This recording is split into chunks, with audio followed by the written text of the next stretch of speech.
Brigitte Lahaie, Sud Radio, le sexe au conseil. Alors Philippe Arlin, on va parler des désirs ou des besoins. C'est une des premières causes de conflit dans les couples. C'est l'incompréhension entre nos désirs et nos besoins. Et on a trop souvent tendance à confondre désirs et besoins. Et je crois que ce serait déjà bien que dans le couple, chacun fasse un effort pour donner une définition des deux mots. Alors les besoins, c'est ce qui est indispensable. Les désirs, c'est ce dont on a envie. Alors en même temps, je précise que le besoin sexuel n'est pas un besoin vital. Néanmoins, et c'est ça qui est intéressant dans ce sexe au conseil, c'est qu'il peut être un besoin profond pour quelqu'un, comme par exemple le besoin de se sentir aimé, parce que dans la sexualité, c'est pour lui le langage de l'amour, ou elle d'ailleurs, parce qu'il y a des femmes qui ont vraiment besoin de sexualité dans le couple.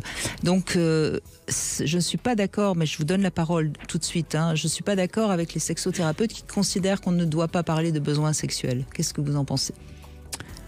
Moi, j'en pense qu'on peut parler de ce qu'on veut du moment qu'on n'en crée pas une obligation. C'est-à-dire que c'est important d'entendre que pour certains, c'est un besoin, que c'est vital.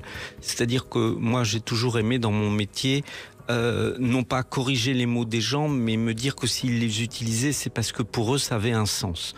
Donc si un patient considère que c'est un besoin, on peut avoir un débat avec lui autour de dire attention, ça n'est pas vital en termes de santé physique, mais pourquoi pour vous c'est un besoin ? Pourquoi pour vous, vous avez l'impression que si vous vous en passez, vous allez vous mettre d'une manière ou d'une autre en danger. Et moi, c'est juste ça que je trouve intéressant. Voilà, donc vous êtes d'accord avec moi dans l'idée d'entendre ce que la personne dit quand elle dit pour moi c'est un besoin. Il y a beaucoup d'hommes qui se cachent derrière ça pour justifier des pulsions et différentes choses.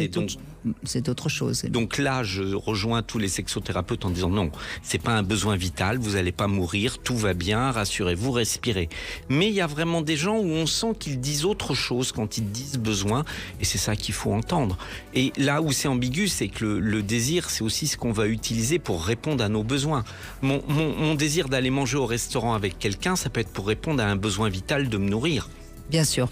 Bon, toujours est-il que lorsqu'on aura fait déjà ce point entre désir et besoin, qu'on en aura parlé dans le couple, je vous propose d'inscrire sur une feuille vos désirs, tout ce qui vous passe par la tête, vous écrivez, et puis d'un côté, vous mettez ceux qui ne dépendent que de vous. Par exemple, si vous avez le désir, je sais pas moi, de vous acheter un petit vase ou n'importe quelle bricole, ça ne dépend que de vous, et ceux qui dépendent aussi de votre partenaire. Et vous verrez que déjà cette mise au point est intéressante parce que parfois, on croit que le désir dépend un peu de l'autre, alors que finalement, si on a par exemple envie je sais pas moi, d'aller faire du sport, on n'est pas obligé que l'autre aille avec nous, on peut très bien y aller tout seul.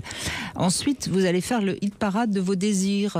Vous allez vous concentrer sur votre premier désir. Est-ce qu'il est satisfait ? Si oui, vous passez au suivant. Et puis jusqu'à ce que vous arriviez à un désir non satisfait. Et à ce moment-là, vous allez voir ce que vous pouvez faire pour y arriver. Si ça dépend uniquement de vous ou si ça dépend également de votre partenaire. Et voyez quelles solutions vous pourriez mettre en place pour que ce désir soit réalisable. Et à partir de ce moment-là, peut-être que vous allez arriver justement à votre désir sexuel, parce que c'est quand même ça le propos de ce sexe au conseil. Et c'est le reproche souvent que font aux hommes, le manque de rapport sexuel. Mais si vous disiez à votre partenaire « j'ai envie de te faire l'amour, je te désire », ça passera peut-être mieux. Et c'est pour ça que je voulais parler du désir et du besoin, tout en reconnaissant que les hommes peuvent avoir des besoins sexuels, mais s'ils arrivent à parler de leur désir, eh bien ça passera beaucoup mieux, parce qu'elle n'aura pas l'impression d'être là pour satisfaire un besoin, mais bien un désir.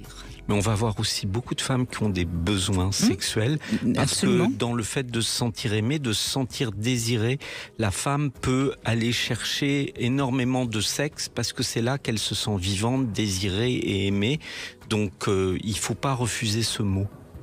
Voilà, c'est très très important de bien comprendre qu'est-ce qu'on met encore une fois devant le besoin sexuel. On y met forcément le désir de quelque chose, d'exister, d'être connu, d'être je ne sais quoi. Mais voilà. C'était le propos de ce sexe au conseil. Vous m'avez reçu 5 sur 5.